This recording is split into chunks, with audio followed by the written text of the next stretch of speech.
I was wrong about Solo Leveling. For months before this show came out, I couldn't help but think this had to be overhyped power fantasy trash. I've seen a lot of this stuff. Take the most generic, bland protagonist, give him enough traits a weeby fella like me can relate to, some broken power, and 50 pieces of cardboard with less personality than a pocket pussy with googly eyes on it that you're supposed to pretend are women? This gets boring after you've seen it 100 times, and Solo Leveling isn't different.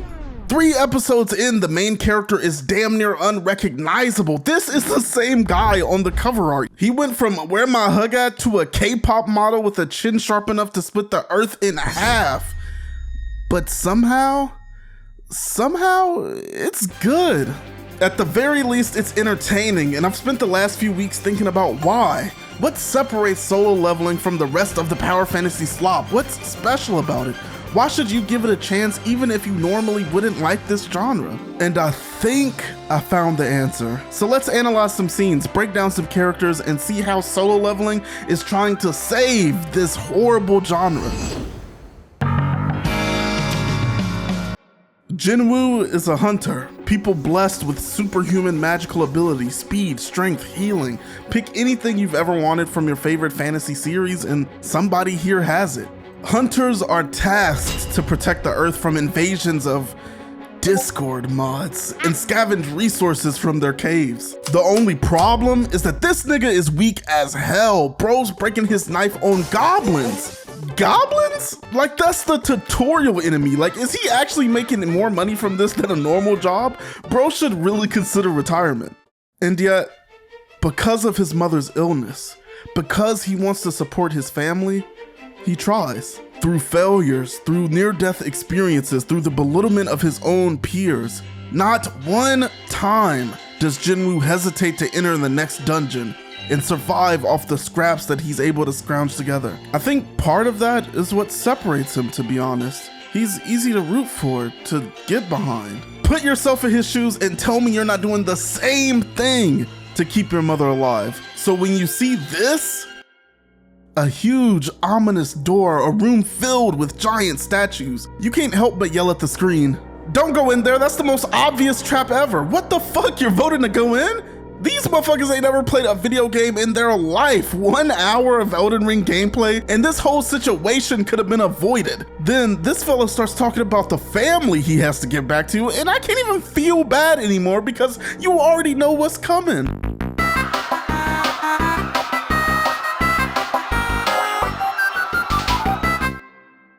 This UI presents Jinwoo with a second opportunity at life, one guided by it. A whole new world of power is granted to him so long as he commits to the Saitama training regimen, skill points, a level system, abilities, the whole RPG jazz. What's dope about this system is that, yeah, what the fuck is its true purpose? What's hiding behind those blue screens? But also something that for some reason has been lost in power fantasy. Something that shonen does well. You get to see Jinwoo's growth. You watch him struggle and then overcome those goblins, and then wolves, and then a boss. You can hear his thoughts slowly change from "I could never" into "I know I can." It doesn't sound like a lot on video, but when you're watching the show, it makes a world of a difference. So when he has his revolution into the newest BTS member, I can give it a pass because I was there to see some of it. If you've ever had a friend lose a lot of weight, I mean a lot of weight. Hell, if you ever gotten a haircut after a while, you've seen how a small confidence boost can change people. So when he starts telling the shawties, "Watch out, I'm single," I can give it a pass. And you know what else makes it easier? What else makes Jinwoo supportable?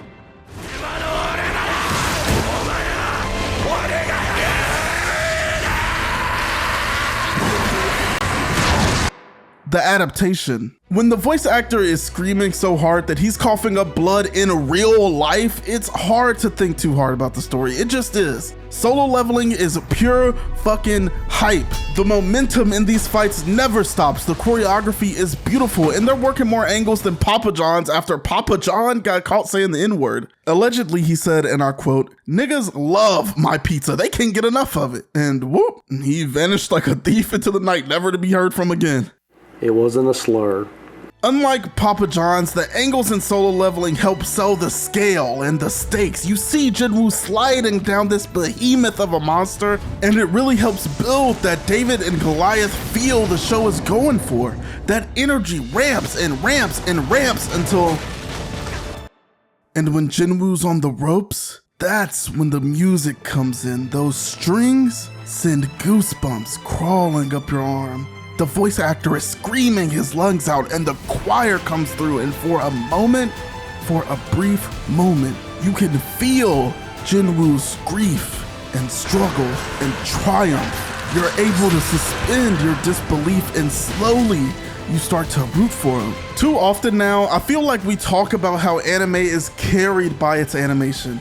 And it's probably true for some shows, but the animation and the music is part of the art. It's what separates anime from manga. That ability to dazzle and whisk you away to another world is magic. It's immersive. It adds to the experience when you have animation and music and voice acting this good. If for some reason you don't believe me, watch one fight from Record of Ragnarok and then come back and watch anything from Solo Leveling and tell me you don't feel the difference.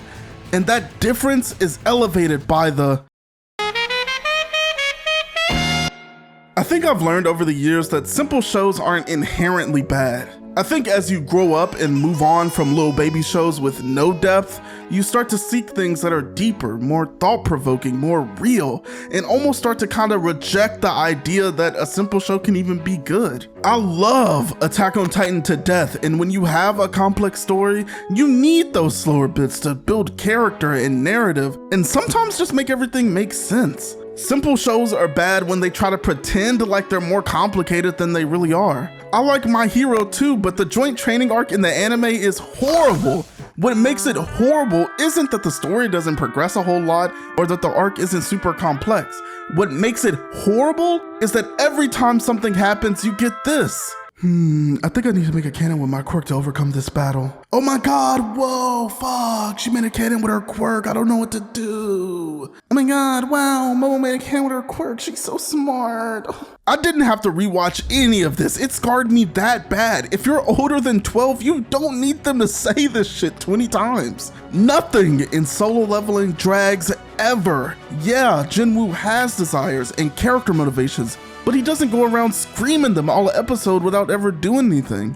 There's kind of a respectable, quiet dignity to it that we can all get behind. He'll think about the fight without needing to shut down the momentum, and if there's a story beat you don't like for some reason, chances are it probably won't last more than 10 minutes before it drags you right back into the coolest shit you'll see this season. Solo Leveling knows what it is. It understands it's not the most complicated show. It doesn't have the most unique premise, and because they have that self-awareness, they don't waste time talking about the same thing over and over.